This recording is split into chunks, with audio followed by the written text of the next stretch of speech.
decided to put the Punch through one of the harshest realities of Indian roads. A test against something much, much bigger than the Punch.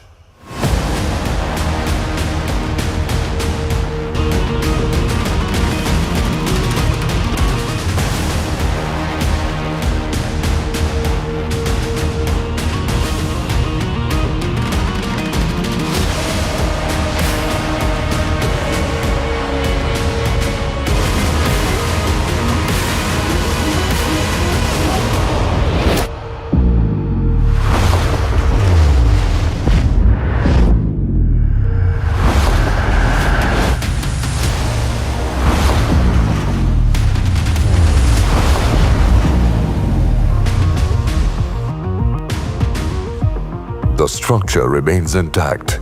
The passenger compartment stays stable. Critical safety systems perform exactly as designed.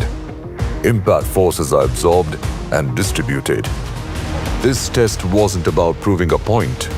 It was about owning a responsibility. Because when families put their trust in it, the Punch must be ready for real roads and real consequences.